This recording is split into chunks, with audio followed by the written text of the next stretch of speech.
Pag may kasama ka talagang bata mga mare sa mga lakad nyo, sahan mo na nabubunot ka talaga sa bulsa mo ng pera. Dahil ang goal lang naman talaga namin ay pumasyal-pasyal dito at eto na nga. Syempre goal din natin ang gumastos dito mga mare. Kasarado ko nga ng tindahan natin mga mare. Eto nga dito na nga yung diretsyo namin dahil yung kapatid ko ay tumawag nga sa akin. Ganda din yung wala nga kayong sa plano dahil natutuloy nga ang mga lakad. Tamang-tama naman na ipadating na nga kami sa bahay. Tumawag nga si Tita Danica at tinatanong kung nag-dinner na ba kami. Sinabi ko nga hindi pa nga kami nagdi-dinner kaya eto niyaya niya nga kami dito sa Oval sa Jensen. Ang balak talaga ni Tita Danica ay ititreat nga kami dito sa seafood house. Kita nyo naman mga mare, ang dami-dami talagang tao dito na kumakain at namamasyal nga. Meron din ditong Korean street food, may mga seafoods at iba pa mga mare. Pipili ka lang naman kung saang stall ka nga uupo. First time ko nga pumunta dito mga mare at nakakatuwa nga.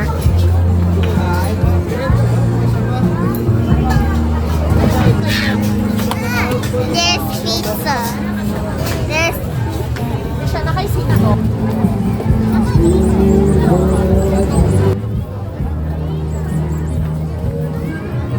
Dito nga kami dinala ni Tita Danica sa food Thai. Skuday, first time ko talagang makakain ng food Thai mga mari. Na nga si Tita Danica, ini-introduce niya na nga sa akin lahat ng menu. Yung totoo mga mari, first time ko talaga makatikim ng food Thai.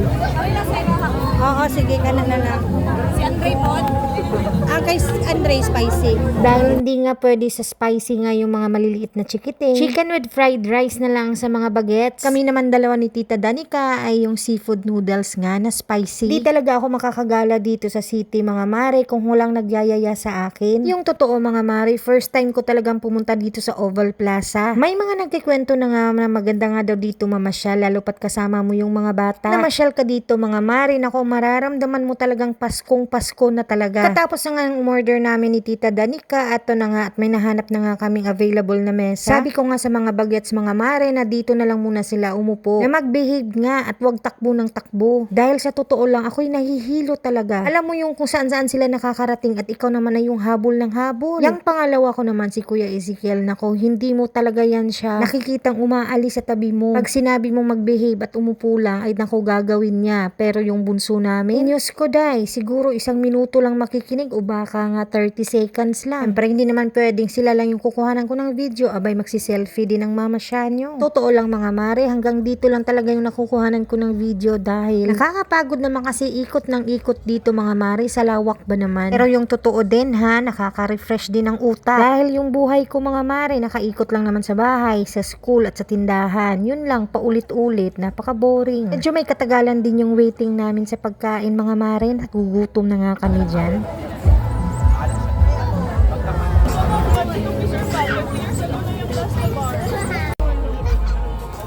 Tungkol ba kayo ako kay Direct kay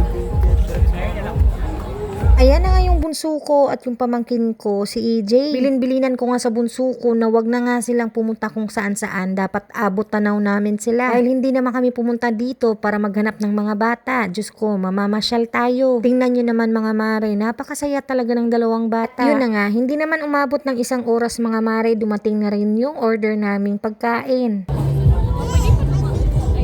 Wait lang anik ka. No, I don't know if I can eat it. At eto na nga yung in-order namin ng kapatid ko mga mare, etong spicy noodles. Dahil first time kong nakatikim dito mga mare, ang masasabi ko talagang masarap din pala. Gusto pa nga namin umulit dito. Lalong-lalo na yung chicken nila mga mare, naku napakasarap at napakalinamnam talaga. Para siyang lechon kawali na ewan ko ba. Basta napakasarap ng fried chicken nila dito mga mare, abay bet na bet ng mga bagets. Ang kay Anika?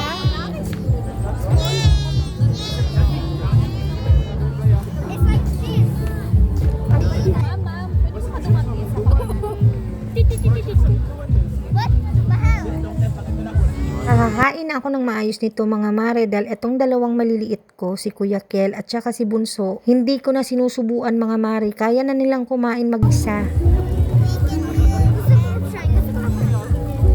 Eto namang si Kuya Sian, ako tinatanong niya nga etong noodles ko. Gusto daw niyang tumikim, abay sabi ko oo naman, susubuan ko siya. Payunsan ni siya nga pagkaon. Ganino? Try ma.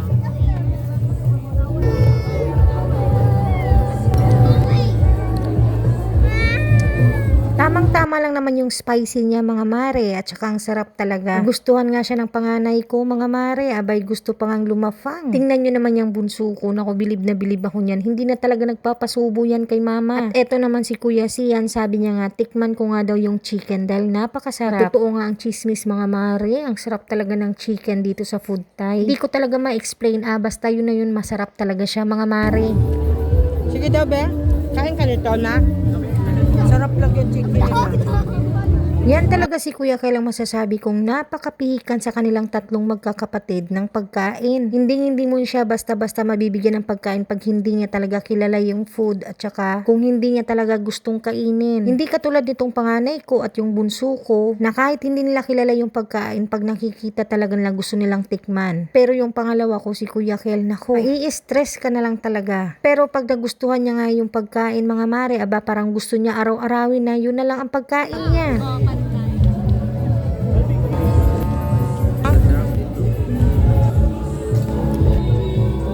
Titigil na makain ka sa birthday. Gusto mo dito? Masarap. Di ba hanggang February mandirinig? Masarap nga dito sa Food Thai mga mare dahil tingnan nyo naman yung panganay ko. Yung pagkain ko, abay kinakain na rin niya. Ewan ko ba, pag anak na lalaki talaga, ang lalakas talaga lumamon mga mare. Kasi po kayo ni mama mo ng mayon. Oo naman, masika ka ron.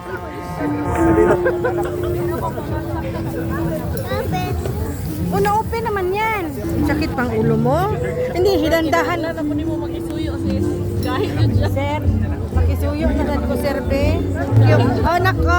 Yun na nga mga mare na ko, hindi namin mabuksan yung bote ng ko. Kaya kahit nakakahiya man, nahisuyo na lang kami dito sa katabing table namin. Pinabuksan nga namin yung mismo namin. Tapos nga namin kumain dito mga mare, naglakad-lakad lang kami saglit. Tapos diretso na nga rin yung uwi namin sa bahay. Plano lang talaga namin dito ay kumain at ipasyal nga yung mga bata. Syempre, magbabanding na rin kaming lahat dito. Hindi naman kasi kaming laging nagkikita ng mga kapatid ko mga mare. Syempre, may kanya-kanya na nga kaming pamilya at may kanya-kanya na kaming buhay. Mas inuuna pa rin namin yung maghanap ng pera mga mare. Pagkatapos na nga namin kumain, ito nag-ikot-ikot na muna kami kahit saglit lang. Dahil ito talaga yung first gala namin ngayong December ng mga anak ko. Ito na nga at palabas na nga kami dito sa may bandang exit mga mare dahil medyo malayo-layo pa rin yung lalakarin namin. Dahil sa sobrang dami ng taong pumupunta dito gabi-gabi mga mare, wala na ngang mapagparkan ng sasakyan. Kaya no choice talaga kami kanina mga mare. Doon nga kami sa malayo-layo nga nagpark yung wala talagang katao-tao. Kaya tamang-tama pagkahatid ni Tita Danica sa amin sa bahay nito, wala na kaming gagawin pa kundi matutulog na kaagad kami. So yun lang, Merry Christmas and Happy New Year sa lahat ng mga kananay ko dyan. Maraming salamat sa panunood. Bye!